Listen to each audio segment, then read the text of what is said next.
UPSC civil services coaching సంబంధించి CSBIS అకాడమీలో June 5వ తారీఖు నుంచి కొత్త బ్యాచ్ స్టార్ట్ అవుతుంది. ఈ బ్యాచ్ 1 year ఉంటుంది. ఇది ఆన్లైన్లో ఆఫ్లైన్లో యాక్సెస్ చేయొచ్చు. ఎలాన్ మస్క్ డాజ్ నుంచి క్విట్ అయిపోయారు. డిపార్ట్మెంట్ ఆఫ్ గవర్నమెంట్ ఎఫిషియన్సీ నుంచి ఎలాన్ మస్క్ వైదొలిగారు. ఈ దిశగా ఆయన ఒక ట్వీట్ చేశారు. It has come to an end. మొత్తానికి అంతం వచ్చేసిందని చెప్పి ట్వీట్ చేస్తూ ఆయన డొనాల్డ్ ట్రంప్ ప్రభుత్వానికి థ్యాంక్స్ చెప్పారు.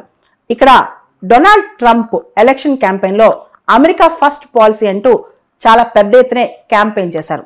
ఆ టైంలో అమెరికన్ గవర్నమెంట్ చాలా ఎక్కువ ఖర్చు పెడుతుంది, చాలా ఎక్కువగా గవర్నమెంట్ స్పెండింగ్ చేస్తుంది, ఇదంతా నేను తగ్గించేస్తానని చెప్పి ఆయన రాగానే ఎలాన్ మస్క్ని డిపార్ట్మెంట్ ఆఫ్ గవర్నమెంట్ ఎఫిషియన్సీని క్రియేట్ చేసి దానికి హెడ్ చేశారనమాట. ఆ టైంలో ఎలాన్ మస్క్ చాలా చాలా ప్రామిస్లు కూడా అనుకున్నారు. ఒకటి, అమెరికాలో ఫెడరల్ డెఫిసిట్ చాలా ఉందన్నమాట.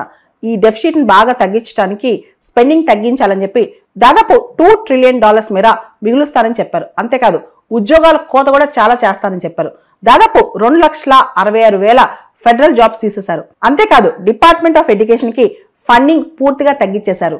లే ఆఫ్స్ బాగా పెంచేశారనమాట. ఫెడరల్ లే ఆఫ్స్ అనేవి అంటే గవర్నమెంట్ జాబ్స్ చాలా చాలా కోత విధించారు.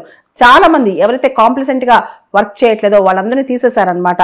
డైవర్సిటీ, ఈక్విటీ, ఇంక్లూజివిటీ ఏదైతే ఈ ఎల్జిబిటీకి వీళ్ళందరికీ ఉన్న జాబ్స్ కానీ ప్రయారిటీస్ ఉన్నాయో ఇవన్నీ కూడా తీసేశారు. ఇంత తీస్తున్న డొనాల్డ్ ట్రంప్ తన మాట వినట్లేదని ఎలాన్ మస్క్ అనుకుంటున్నారు. దానికి ప్రధానమైన కారణం వన్ బిగ్ బ్యూటిఫుల్ బిల్ అనమాట. రీసెంట్ గా డొనాల్డ్ ట్రంప్ ప్రభుత్వం ఈ బిల్ను తీసుకొస్తానికి ప్రపోజల్ చేసిందనమాట.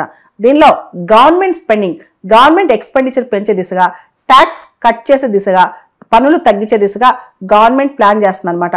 ఇలా చేస్తే already debt to GDP rate చాలా ఎక్కువ ఉంది అమెరికాలో, అండ్ ఫెడరల్ డెఫిసిట్ కూడా దాదాపు $2 trillion ఉంది. ఈ టైంలో గవర్నమెంట్ స్పెండింగ్ పెంచితే చాలా కష్టం అని చెప్పారనమాట. Department of Government Efficiency DOGE కథనం ప్రకారం ఇప్పటి వరకు వాళ్ళు కేవలం అంటే లాస్ట్ 130 days లో కేవలం $170 billion మిగల్చగలిగారంట. యాక్చువల్లీ వాళ్ళ టార్గెట్ $1 trillion, $2 trillion అలా ఉంది, కానీ చాలా తక్కువగా మిగల్చగలిగారంట. ఇక్కడ ఎలాన్ మస్క్ సర్కాస్టిక్ గా ట్వీట్ లో ఇంకొక మాట కూడా చెప్పారు. There cannot be big and beautiful both అని. అంటే either it is big or beautiful. ఆ బిల్లు పెద్దదైనా అయి ఉండాలి, బ్యూటిఫుల్ అయినా అయి ఉండాలి, కానీ రెండు ఉండలేవు కదా అని చెప్పి వ్యంగ్యంగా అన్నారనమాట. అంటే ఆయనకి బిగ్ బ్యూటిఫుల్ బిల్ నచ్చలేదన్నమాట. అంటే దీని ద్వారా గవర్నమెంట్ స్పెండింగ్ బాగా పెరుగుద్ది. ఎలాన్ మస్క్ ని ప్రత్యేకంగా గవర్నమెంట్ స్పెండింగ్ తగ్గించడానికి అపాయింట్ చేశారనమాట. చాలా ఫీవరిష్ గా అంటే చాలా ఫాస్ట్ గా ఎలాన్ మస్క్ వర్క్ చేశారు. దీని మీద చాలా కాంట్రవర్సీస్ కూడా ఉన్నాయి అనమాట. డాజ్ డిపార్ట్మెంట్ మీద, ట్రంప్ అడ్మినిస్ట్రేషన్ మీద లా సూట్స్ కూడా చాలా ఫైల్ అయినాయి. సడన్ గా ఉద్యోగాలు తీసేయటం, డైవర్సిటీ, ఈక్విటీ, ఇంక్లూజివిటీ ఉద్యోగాలన్నీ తీసేయటం, అంటే ఎల్జిబిటీస్ వీళ్ళకున్న ఉద్యోగాలన్నీ తగ్గించేయటం, ఇవన్నీ పక్కన పెడితే ఫెడరల్ ఎడ్యుకేషన్ స్పెండింగ్ తగ్గించడం, వీటన్నిటి మీద చాలా లా సూట్స్ కూడా స్టార్ట్ అయ్యాయి. ఈ టైంలో ఇప్పుడు గవర్నమెంట్ స్పెండింగ్ మళ్ళా పెంచడం ఎలాన్ మస్క్ అస్సలు నచ్చలేదన్నమాట. అమెరికా రూల్స్ ప్రకారం స్పెషల్ గవర్నమెంట్ ఎంప్లాయీ టెన్యూర్ అనేది 365 days లో 130 days చేయాలన్నమాట.